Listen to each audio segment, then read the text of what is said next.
안 들어간다니까. 나중에 나도 좀 마음을 추스르고 연락할게. 그럼 이혼이라도 하자는 소리야? 따로 살면 다 이혼하나? 당신은 자식이랑 북적거리며 살고 싶으니까 그렇게 살면 되고 나는 혼자 살고 싶으니까 이렇게 살면 되는 거지. 그게 말이 돼? 그게 무슨 가족이야? 아니, 밥하기 싫어서 집 나간 게 말이나 되냐고. 남들이 들으면 비웃어. 그건 당신이 나 없는 동안 삼시세끼 직접 차려서 먹어보고 몇 달 뒤에 다시 얘기해보자. 똑같은 말 할 수 있나 보자고. 나 집도 구했어. 여기서 지낼 테니까 그런 줄 알아. 그게 말이 되냐고, 월세. 돈 아까운 줄 몰라? 빨리 계약 취소해. 나도 은퇴 전까지 돈 벌었고 내가 당신 평생 밥 해준 거 따지면 이 정도 월세는 많은 것도 아니야. 아니, 이 집을 사줘도 부족하다고 생각해. 이것까지 아까워하면 당신 원하는 대로 이혼이라도 해야겠지. 오늘 이야기의 주인공은 64세 서순영 씨입니다. 그녀는 지금 밥상을 뒤엎고 나온 사람입니다. 서 씨는 밥이라면 지긋지긋했습니다. 평생 가장 많이 한 일을 꼽으라면 그건 바로 밥을 하는 일이었습니다. 결혼과 동시에 어떤 굴레가 씌워진 기분이었습니다. 서 씨는 전업주부도 아니었고 몇 년 전까지도 직장에 다니며 맞벌이를 했습니다. 그럼에도 남편, 아들, 시아버지까지 서 씨가 평생 차린 밥상을 세어보면 어림잡아도 수만 끼였습니다. 남편까지 은퇴하자 이제는 아예 삼시세끼를 직접 차려야 하는 상황이 되었습니다. 진절머리가 날 지경이었습니다. 게다가 아들이 다시 합가하겠다고 들이닥치며 밥 타령을 해대자 이제 서 씨는 이 집에서 아내도 엄마도 아닌 그냥 밥으로만 보이는 듯 했습니다. 힘들다고 외식이라도 하자고 하면 곧 죽어도 집밥이 좋다며 손사래를 쳤습니다. 차리는 사람 마음은 안중에도 없는 모양이었습니다. 서 씨도 집밥이 좋았습니다. 그런데 그건 남이 해준 집밥이 좋았던 것입니다. 이러다 정말 평생 밥만 짓다 죽을 것 같았습니다. 그놈의 밥 타령. 정말 이제는 그 소리 좀 그만 듣고 싶었습니다. 서 씨는 20대 중반에 남편을 만나 결혼했습니다. 당시 시아버지가 홀몸이었기에 결혼하자마자 함께 살게 되었습니다. 그때부터 서 씨에게 가장 중요한 임무는 돈 버는 일이 아니었습니다. 그녀에게 주어진 역할은 밥을 짓는 일이었습니다.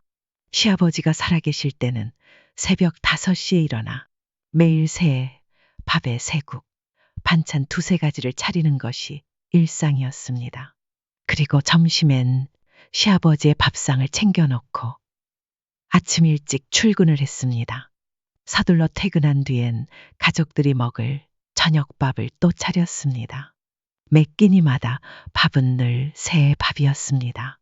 그런 생활을 시아버지가 돌아가실 때까지 꼬박 20년을 했습니다.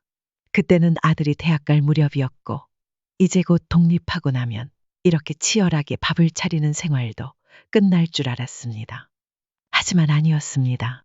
남편과 단둘이 살게 되어서야 더 지독한 밥살림이 시작되었습니다. 밥 좀 차려줘. 왜 차릴 때 안 먹고 그래? 아까는 배 안 고팠어. 내가 2번 안 차린다고 먹으라고 했잖아. 아, 그냥 좀 차려주면 되잖아.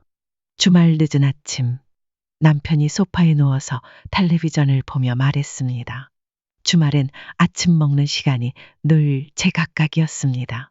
그래도 남편은 절대 아침을 건너뛰지 않는 성격이었습니다. 그래서 서 씨는 9시에서 10시 사이 중간쯤에 밥을 차려놓았습니다. 그런데 남편은 소파에 누워 텔레비전만 보며 미적거렸고 아무리 먹으라고 불러도 일어나질 않았습니다. 결국 1시간 뒤 밥을 새로 차려달라는 말에 서 씨는 속이 뒤집혔습니다. 에이, 돈 버는 남편 밥 좀 차려주면 어디 가뒀나? 잔소리를 조금이라도 하려들면 꼭 이런 말이 돌아왔습니다. 그 당시 서 씨도 일을 하고 있던 상황이었습니다. 남편만 돈 벌어 온 것처럼 말하는 그 태도에 말문이 막혔습니다. 다른 날 같았으면 뭐라도 한마디 했겠지만 그날은 그냥 한숨만 쉬었습니다. 주말 아침부터 큰 소리 내고 싶지 않았고 결국 또 밥을 차려내야 했습니다. 차릴 거면 빨리 차리고 빨리 치우자. 그게 마음 편했습니다. 얼른 와서 밥 먹어. 오전 동안만 2번이나 차린 밥상이었습니다. 사실 굳이 안 차려도 될 아침밥이었는데 밥 한 끼 차리느라 몸은 녹초가 됐습니다. 아, 반찬 좀 넉넉하게 하라니까 여자가 손이 그렇게 작아서 어땠어? 이 정도면 두세 명이서 먹고도 남아. 평생 밥 차려놓고는 남편 양도 몰라. 어휴. 그 말을 듣는 순간 속이 뒤집혔습니다. 어린 아들이었으면 그냥 한 대 쥐어받고 말았을 텐데 남편이라는 이름이 붙어 있으니 그마저도 못했습니다. 60이 넘었는데도 남편의 먹성은 여전했습니다. 아니, 더 늘어난 것 같았습니다. 한 번 반찬을 해놓으면 2끼, 3끼 나눠 먹는 법이 없었습니다. 딱 한 끼, 그걸로 끝이었습니다. 조금 많이 해놨다 싶으면 그 많은 양도 전부 한 번에 먹어치워 버렸습니다.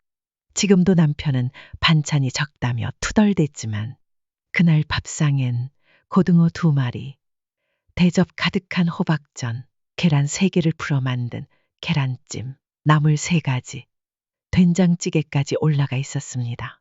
밥공기도 남들 국그릇만 했고 두부도 몇 조각 더 붙여주었습니다. 그런데도 이거 해줘라, 적어도 있었으면 좋겠네 하고 요구는 끝이 없었습니다. 나이가 들면 입맛도 줄어든다는데 서씨 남편은 달랐습니다. 그 먹성이 고마워해야 할 일인지 걱정해야 할 일인지 알 수 없었습니다. 서씨는 주말이 무서웠습니다. 남편이 주말에는 아침, 점심, 저녁, 삼시세끼를 무조건 집에서 먹으려 들었기 때문입니다. 주말인데 외식 좀 하자. 아, 싫어. 집에서 먹지. 뭘 또 나가. 가끔은 사 먹어야 맛있지. 집에서 먹는 게 더 맛있지. 그리고 나가면 죄다 흰밥만 나오잖아. 보리도 좀 섞인 밥이 맛있지. 남편은 고집불통이었습니다. 맛도 없고 돈만 많이 드는데 뭐하러 나가서 사 먹자는 거야. 남편은 늘 그렇게 말했습니다. 서씨는 그런 남편이 도무지 이해되지 않았습니다. 나도 주말에 쉬자. 누가 하래? 지금 집에서 쉬고 있잖아. 기가 막혀 말문이 막힌 서씨를 남편은 힐끗 보더니 무심하게 중얼거렸습니다. 그러고 살아. 유별나게 굴지 마. 서씨는 집안일 중에서도 특히 밥 차리는 일이 가장 싫었습니다. 남편도 빨래나 청소는 종종 도와줬지만 부엌만큼은 철저히 서씨 몫이었습니다. 만약 남편이 그 고됨을 조금이라도 알아주었다면 이토록 지긋지긋하진 않았을 것입니다.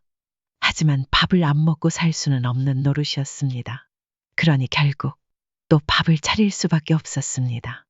반찬은 절반은 서씨가 만들고 나머지 절반은 사 먹었습니다. 그리고 일주일에 한 번쯤은 주말에 외식을 하거나 음식을 시켜 먹기도 했습니다. 이게 무슨 돈 낭비야. 돈 벌어서 싸들고 갈 것도 아니고 편히 살려고 번 돈 아니야? 서씨도 할 말이 많았습니다.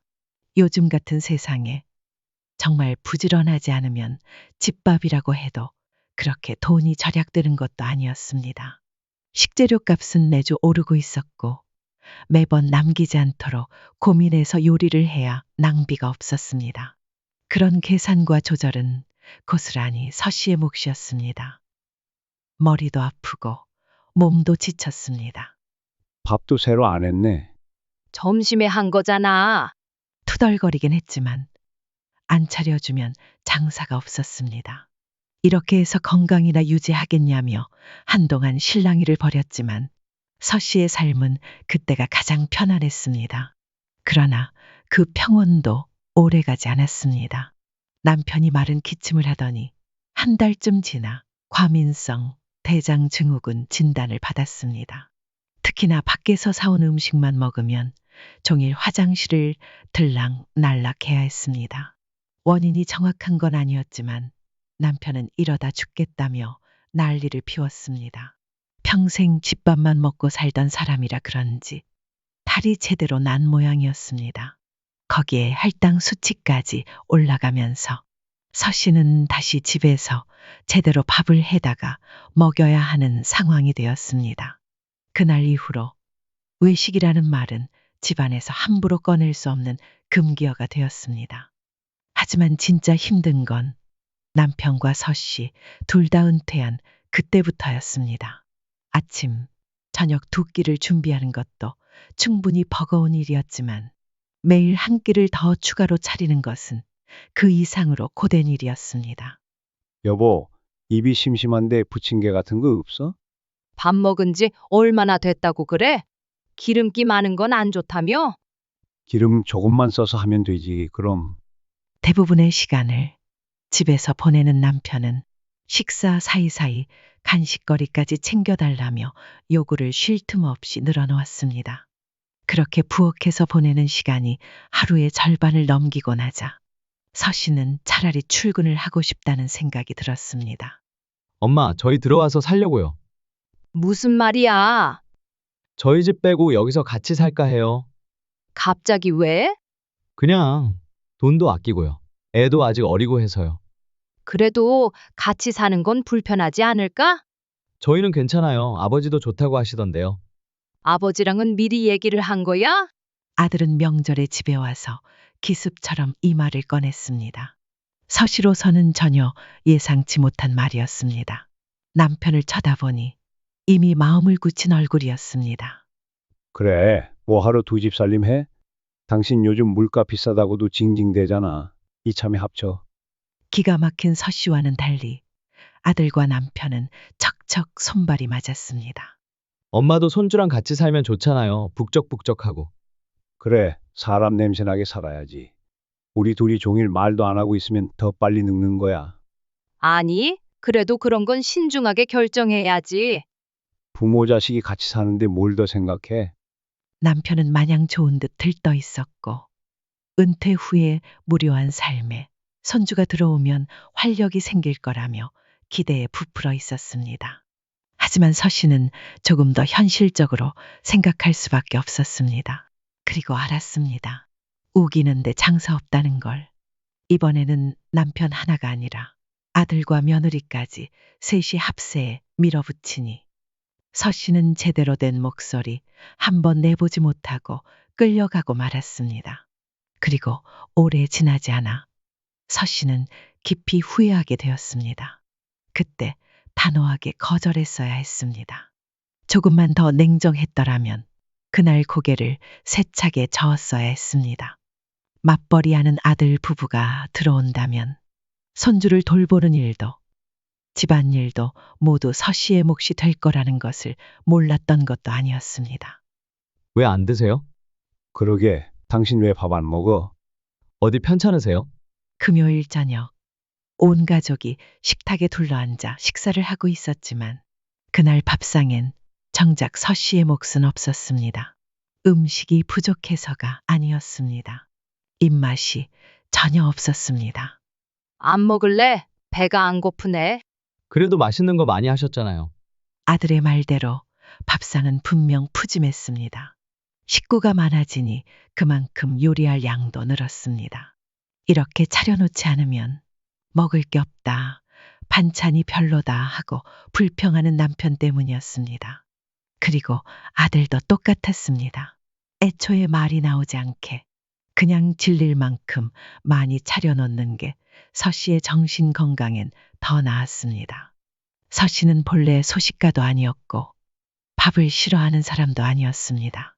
하지만 하루 종일 요리하고 간 보고 냄새 맡고 나면 입에 뭘 넣고 싶은 마음이 싹 사라졌습니다. 게다가 이제는 아들 내외와 손주의 뒤치다거리까지 더해졌습니다. 서씨는 밥을 먹을 새도 먹고 싶은 마음도 잃어버리고 있었습니다. 서씨도 평생 돈을 벌었습니다. 그녀는 은퇴 후엔 조금은 쉬엄쉬엄 살고 싶었습니다. 그런데 현실은 60이 넘은 지금도 시아버지를 모시던 시절과 하나도 달라지지 않았습니다. 밖에 나가 돈이라도 벌고 있으면 나았을 겁니다. 하지만 지금은 그저 집에서 가족들 밥만 차리는 기계가 되어버린 기분이었습니다. 가끔은 정말 왜 이렇게 살아야 하나 싶어졌고 우울증이 올 것 같은 순간도 있었습니다. 근데 야, 반찬 좀 더 다양하게 할 수 없어? 그 이상 어떻게 해? 지금도 반찬 10가지는 나와 있는데. 그게 아니고 맨날 똑같은 반찬이잖아. 개수가 중요한 게 아니라 색다른 거 좀 해줘봐. 삼시세끼 차리는데 당연히 비슷한 반찬 나올 수밖에 없지. 남들은 요리 학원도 다닌다더라. 좀 더 욕심을 내서 배울 생각을 해야지. 그 말을 듣는 순간 서 씨는 들고 있던 국자를 내려놓았습니다. 그냥 좀 먹으면 안 돼? 그렇게 차리는 게 쉬운 줄 알아? 밥 한 끼 차리려면 한두 시간은 금방이야. 치우면 또 다음 끼니 걱정해야 되고. 나는 뭐 밥 주려고 사는 사람이야? 나도 좀 내려놓고 살고 싶어. 왜 성질이야? 갱년기야? 속을 겨우겨우 꺼내본 서 씨에게 남편은 그 모든 말을 갱년기라는 세 글자로 일축해버렸습니다. 그 말이 어찌나 야속하던지 숨이 턱 막혔습니다. 서 씨의 마음을 평생 몰라주던 남편이 이제 와서 이해할 리 없었습니다. 시아버지, 시어머니를 모시며 새벽같이 일어나 밥을 짓던 그 시절에도 남편은 그게 당연히 서 씨가 할 일이라 생각했습니다. 그리고 서 씨도 그게 당연한 줄 알고 살았습니다. 너무 오래, 너무 깊이 그렇게 살아왔습니다. 하지만 이제는 아니었습니다. 식모도 아니고 다 늙어서까지 밥에다 바치는 삶은 고통스러웠습니다. 그 마음을 알아주는 사람은 아무도 없었습니다. 남편도, 아들도, 며느리도. 당신 요즘 이상해. 요즘 서 씨는 멍하니 앉아있는 시간이 늘었습니다. 진짜 갱년기 온 거 아니야? 멍하고 있지 말고 밥 차려. 남편이 그렇게 말한 뒤로 서 씨도 스스로 그런가 보다 하고 생각하게 되었습니다. 혼자 있을 때나 여럿이 있을 때나 문득문득 멍해지는 때가 많아졌고 그때마다 서 씨의 머릿속엔 우울하고 텅 빈 생각들이 떠올랐습니다. 이대로 그냥 사라지고 싶다. 그런 생각까지 들 정도였습니다. 이게 우울증인가 싶을 정도로 마음이 가라앉아 있었습니다. 그런데도 남편은 마치 서 씨 얼굴에 밥이라는 글자가 쓰여 있기라도 한 것처럼 눈만 마주치면 밥 얘기부터 꺼냈습니다. 자장면 시켜 먹어 그냥. 아, 또 무슨 자장면이야. 밥을 먹어야지. 힘들 땐 좀 시켜 먹으면 어때서? 그때 거실을 지나가던 아들이 말을 거들었습니다. 면은 안 먹고 싶은데 육개장 같은 거 얼큰하게 끓여서 먹으면 맛있지 않아요? 말 잘했다. 육개장 좀 끓여봐. 집에서 육개장을 끓이려면 손이 이만저만 가는 게 아니었습니다. 하지만 이 집 사람들은 그저 뚝딱하면 음식이 완성돼서 나오는 줄만 아는 모양이었습니다. 서 씨는 주말이 너무 싫었습니다. 평일에는 남편이 가끔 약속이 있어 외출도 했지만 주말엔 남편도 아들 내외도 모두 집에 붙어 있었습니다. 출출한데 만두 좀 쪄먹자. 냉동실에 있으니까 쪄 먹어. 아, 그걸 무슨 맛으로 먹어? 만들어서 먹어야지. 허탈한 말이 튀어나왔습니다. 남편은 요즘 서 씨가 죽상인 얼굴이라는 걸 뻔히 알면서도 일일이 손으로 만두를 빚어 쪄주길 바라는 눈치였습니다. 그러게요. 엄마가 만든 만두 맛있죠. 서 씨는 지긋지긋했습니다. 먹고 싶은 사람이 만들어 먹어. 참다 못해 큰 소리를 냈더니 남편은 그보다 더 큰 소리로 받아쳤습니다. 이게 지금 내가 노망이 났나? 나갔다 올 거니까 뭘 차려 먹든 말든 알아서 해. 서 씨가 나가려고 신발을 신는 순간 아들이 다급히 붙잡았습니다. 이렇게 나가면 저녁밥은 어떻게 해요? 알아서 차려 먹어. 나 없으면 밥도 못 차려 먹니? 그러자 아들은 조용히 며느리를 힐끔 쳐다보았습니다. 아마 서 씨가 없으면 밥을 며느리가 해야 할까봐 눈치를 보는 듯 했습니다. 예전 같았으면 서 씨가 그런 상황을 만들지 않았겠지만 이제는 내 코가 석자였습니다. 게다가 며느리는 그동안 서 씨가 밥을 하는 동안 한 번도 거둔 적이 없었습니다. 며느리도 아들도 모두 똑같았습니다. 서 씨는 그 순간 이 집에서 자신이 식모가 된 것 같은 기분이 들었습니다. 그리고 아들의 손을 뿌리치고 집을 나섰습니다. 한참 동안 바깥에서 시간을 보내고 저녁 시간이 훌쩍 지난 뒤에야 집으로 돌아왔습니다. 집안은 조용했고 모두 저마다 방에 들어가 있었습니다. 서 씨가 돌아왔는데도 누구 하나 아는 체 하는 사람이 없었습니다. 무언가 해먹긴 했는지 주방은 어수선했습니다. 싱크대에 쌓인 그릇들 사이로 국물 자국과 부스러기들이 흩어져 있었습니다.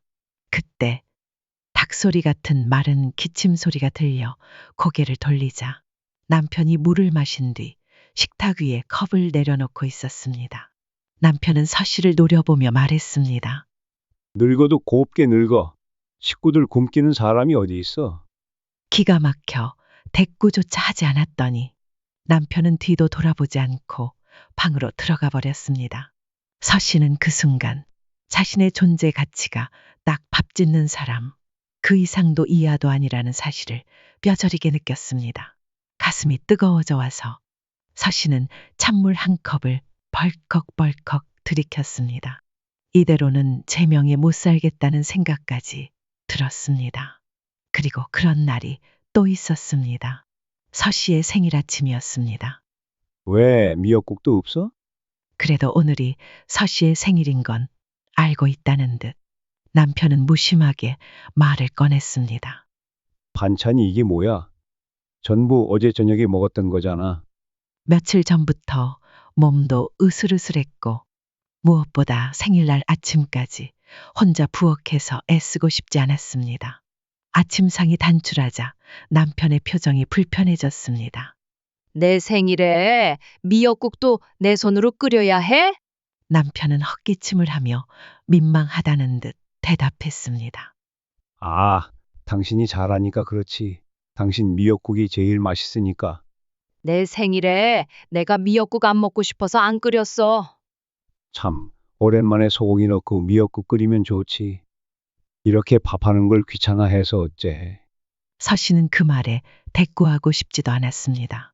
그리고는 밥을 대충 먹는 둥 마는 둥 하고 방으로 들어가 하루 종일 누워 있었습니다. 점심도 차리지 않자 남편이 방을 들여다보았습니다. 아프면 병원을 갔다 와야지. 미련하게 누워만 있고. 이것 봐. 수틀리면 대답도 안 하고 말이야. 그러고는 고개를 절레절레 흔들며 방문을 닫아버렸습니다. 잠시 후 부엌에서 달그락거리는 소리가 들렸습니다. 라면을 끓이는 소리였습니다. 다른 때 같았으면 서 씨를 흔들어 깨워서라도 밥을 차리라고 했을 남편이 그래도 생일이라고 한 수 접은 듯 했습니다. 그리고 저녁 무렵 아들과 며느리가 퇴근하고 집에 들어왔습니다. 그 순간 서 씨는 더 이상 참을 수 없었습니다. 생일인데 맛있는 거 먹어야 하는 거 아니야? 웬일인지 남편 입에서 그런 말이 나왔습니다. 서 씨는 숯불갈비가 먹고 싶었습니다. 하지만 하도 집밥 타령하는 가족들 덕에 특별한 날이 아니면 그런 음식은 입에 넣을 수조차 없었습니다. 집에서 숯불을 피울 수 있는 것도 아니니 만들어서 먹는 건 애초에 불가능했습니다. 갈비 먹으러 가자. 남편은 인상을 찌푸리며 말했습니다. 그거 불에 태워서 먹는 걸 뭐하러 돈 주고 사 먹어? 암 걸려. 그냥 집에서 갈비찜이나 해 먹지. 숯불갈비 먹고 싶다니까. 아, 똑같은 갈비 아니야? 고기를 왜 새카맣게 구워서 먹으려고 그래? 갈비찜 하라니까. 그때 퇴근한 아들이 들어오며 말을 보탰습니다. 그래요, 엄마. 나가서 먹는 것도 귀찮은데. 갈비 맛있게 해서 먹자고요. 내 생일에 먹고 싶은 것도 못 먹게 하고 생일상도 내가 직접 차리게 만드는 인간. 그게 바로 서 씨가 평생 함께 살아온 남편이었습니다. 서 씨가 요리할 생각도 없이 자리에 앉아 있자 남편이 다시 잔소리를 늘어놨습니다. 식당 음식 좋아하지 마. 그거 야채 같은 것도 손질 제대로 안 해. 고기도 깨끗하지도 않고 당신은 찝찝하지도 않아? 오죽했으면 내가 병이 다 낫겠어. 나는 먹고 싶은 거 사 먹지도 못해. 가끔 외식하자는 게 그렇게 싫어? 내가 밥 해주는 사람이야? 죽는 순간까지 밥하다 죽겠구나 싶었습니다. 서씨도 사실은 밖에 조미료 잔뜩 들어간 음식보다는 집에서 정갈하게 만든 밥이 더 좋았습니다. 대부분 사람들도 그럴 겁니다. 하지만 그 밥을 하루에 3끼 차려야 한다면 이야기는 달라졌습니다. 서씨도 남이 해주는 밥이 맛있었습니다. 자기가 안 해도 되는 밥. 그게 진짜 맛있는 밥이었습니다. 설령 음식에 조금 조미료가 들어가고 건강에 덜 좋다 하더라도 그게 그렇게 큰일인가 싶었습니다. 별것도 아닌 걸로 맨날 난리야. 남들 다 차려 먹는 밥, 그거 좀 하는 게 뭐가 대수라고. 식구들이 서씨의 고생을 조금이라도 알아줬다면 서씨는 힘들어도 불평 없이 참고 살았을지도 모릅니다. 우울증인지 갱년기인지 분간할 수는 없었지만 생일날 몸까지 아픈 상황에서조차 가족들은 무심했습니다. 그들은 오직 자기들 입에 들어가는 음식에만 관심이 있었습니다. 그런 날조차 서씨에게 밥 타령을 하는 가족들. 그들을 바라보며 서씨는 마음속 무언가가 뚝 하고 떨어져 나가는 걸 느꼈습니다. 평생 받아먹기만 해서 그런지 정작 주는 사람의 마음은 몰랐습니다. 가족을 사랑하는 마음에 그런 희생도 참고 살아왔던 것입니다. 밥 차리는 게 쉬워서가 아니라 사랑해서 했던 일들이었습니다. 그래서 서씨는 결단을 내렸습니다. 이제는 더 이상 이렇게 살 생각이 없었습니다. 앞으로 20년 넘게 이 삶을 반복해야 한다면 차라리 지금 굶어 죽는 게 낫겠다는 생각까지 들었습니다. 다음 날 서씨는 짐을 쌌습니다. 당신 뭐해? 서씨를 보고 의아해하던 남편이 물었습니다. 나 나가서 살 거야. 뭔 소리야? 이대로 살다가는 내가 제명에 못 죽겠어. 그동안 산정이 있다면 붙잡지 마. 대체 무슨 말을 하는 거야? 갑자기 왜 그래? 진짜 어디가 어떻게 된 거 아냐? 엄마, 왜 그러세요? 아들도 무척 당황해 보였습니다. 이렇게 나가시면 집은 어떻게 해요? 그 와중에 집 걱정을 하는 모습에서 서씨는 더 이상 아무 말도 하고 싶지 않았습니다. 그리고 서씨는 아들과 남편의 말을 더는 듣지 않고 조용히 집을 나섰습니다. 막막했는지 마땅히 뭐라 할 말이 없었는지 나가는 서씨를 누구도 붙잡지 못하고 멍하니 서 있기만 했습니다.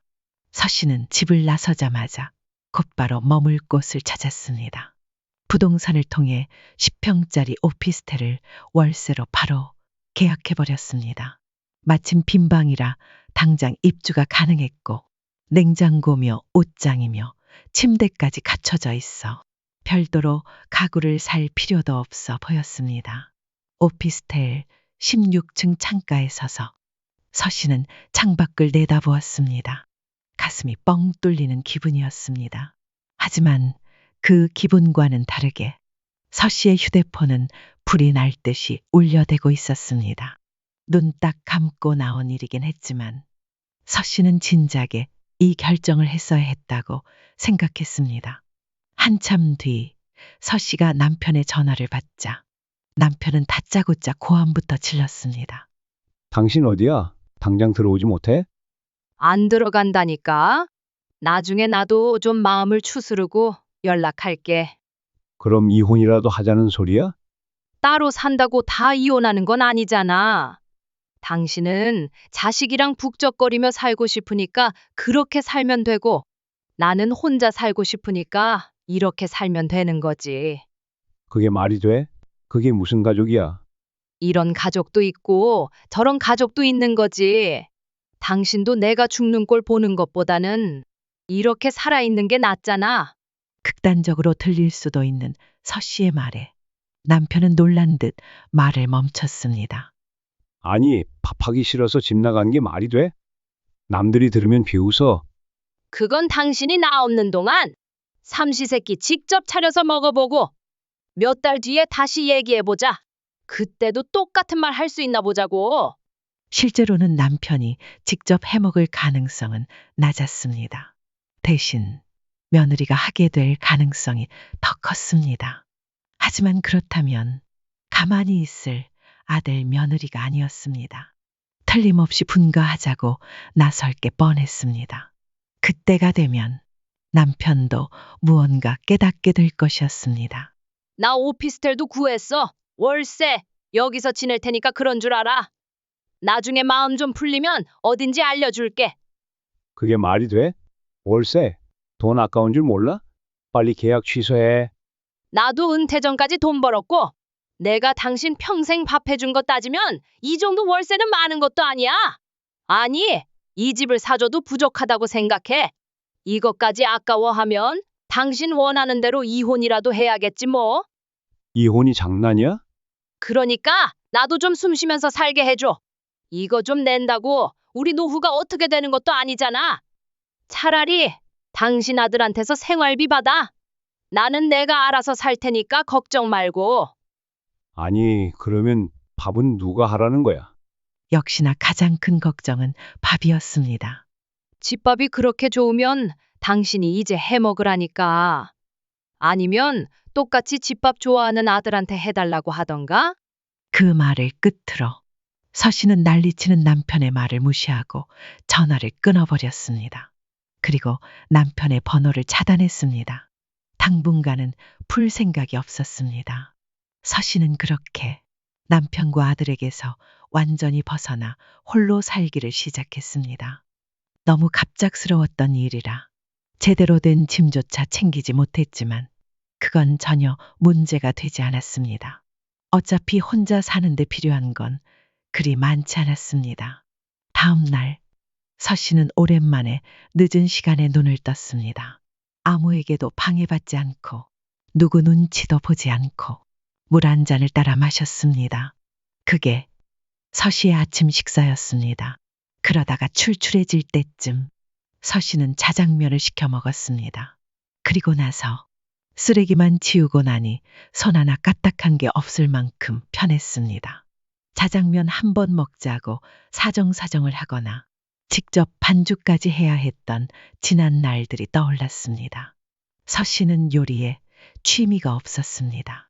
하지만 가족들 때문에 못 해본 요리가 없었습니다. 저녁이 되자 서씨는 간단하게 장을 보고 왔습니다. 20리터 봉지도 다 채우지 못할 정도로 적은 양이었습니다. 그걸로 김치찌개 하나 끓였습니다. 그마저도 서씨가 직접 만든 게 아니라 시중에 파는 포장 김치찌개였습니다. 밥은 햇반을 데워서 먹었습니다. 매일 이렇게 먹을 수는 없겠지만 너무도 편했습니다.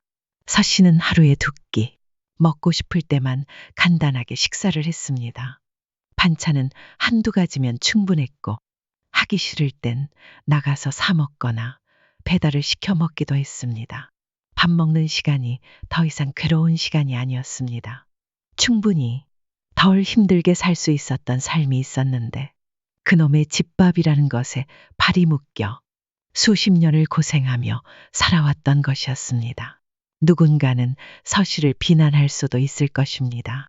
하지만 이렇게 지긋지긋해서 뛰쳐나오고 싶은 사람도 분명히 있는 법이었습니다. 누구도 직접 겪어보지 않으면 모를 일. 그건 말로 설명할 수 없는 감정이었습니다.